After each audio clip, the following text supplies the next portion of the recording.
Gagal ginjal adalah ketidakmampuan ginjal untuk mencuci darah kotor.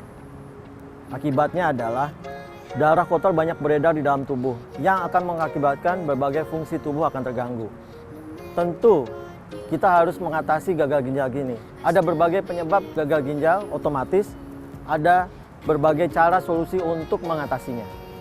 Hampir semua penyakit ginjal bisa mengakibatkan terjadinya kerusakan ginjal. Kita harus mengetahui karena ginjal itu mendapat asupan makanan dari pembuluh darah besar. Berbagai penyakit yang bisa mengganggu asupan makanan ke ginjal ini otomatis akan mengganggu fungsi kerja ginjal. Kebanyakan orang yang mengalami gagal ginjal adalah pria, 2,5 dibanding 1 dibanding wanita. Mungkin karena masalah lifestyle atau gaya hidup. Inilah yang mengakibatkan gagal ginjal lebih sering mengenai laki-laki daripada perempuan. Banyak mitos dan fakta tentang penyakit ginjal yang beredar di masyarakat. Hal ini yang membuat antisipasi penyakit gagal ginjal menjadi terlambat. Nah, apa saja fakta dan mitosnya? Pemirsa, saat sibuk atau sedang dalam perjalanan, lalu merasa ingin buang air kecil, tak jarang Anda menahannya kan? Bahkan sebagian orang mampu menahan rasa kencing hingga berjam-jam, padahal sudah terasa sakit. Nah, kebiasaan umum masyarakat ini katanya bisa bahaya loh, dan bisa sebabkan gagal ginjal. Pemirsa, itu fakta atau mitos? Mitos. Karena tidak semua menahan kencing akan mengakibatkan terjadinya gagal ginjal, kecuali bila terjadi infeksi. Dan infeksi ini naik ke ginjal menyebabkan terjadinya gangguan di ginjal. Barulah menahan kencing bisa mengakibatkan gagal ginjal. Siapa yang tak suka dengan buah pisang ya pemirsa? Tidak hanya lezat, buah ini juga memiliki manfaat bagi tubuh. Salah satunya untuk menurunkan berat badan. Tak jarang para pelaku diet lebih memilih mengkonsumsi pisang untuk menghilangkan rasa lapar. Tapi fakta atau mitos ya pemirsa, kalau pasien dengan gagal ginjal tak boleh mengkonsumsi pisang. Fakta, pisang banyak mengandung kalium.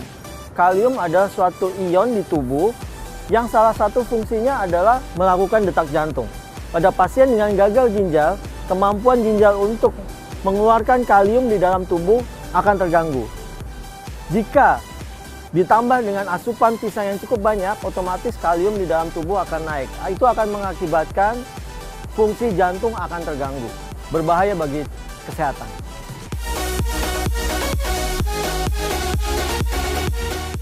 Mengkonsumsi es teh manis atau minuman bersoda memang paling nikmat ya pemirsa.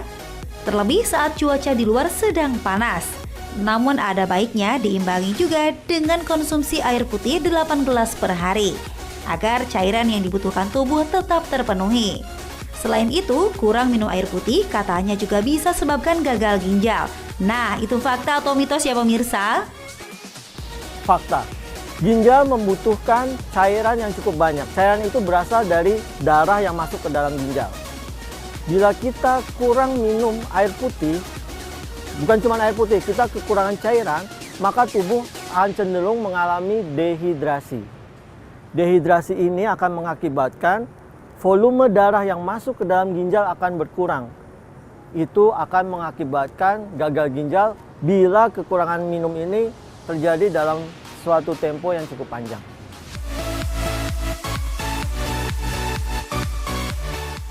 Gagal ginjal sudah pasti identik dengan cuci darah. Karena hilangnya fungsi ginjal sebagai penyaring racun dalam darah, zat sisa dan elektrolit yang seharusnya dibuang.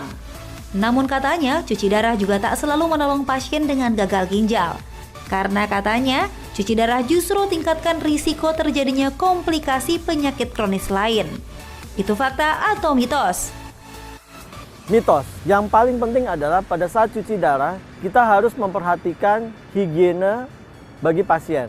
Antara lain pemasangan jarum infusnya, darah yang masuk juga harus bagus.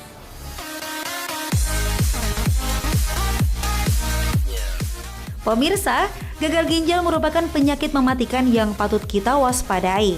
Bila sudah diketahui ada masalah dengan kesehatan ginjal Anda, maka risiko tinggi akan penyakit gagal ginjal bisa terjadi. Karena katanya penyakit ini tak bisa disembuhkan. Itu fakta atau mitos? Fakta, gagal ginjal yang sangat kronis itu hanya bisa disembuhkan dengan dua cara. Cara pertama adalah dengan cuci darah permanen selama-lamanya, atau cara kedua adalah dengan melakukan cangkok ginjal.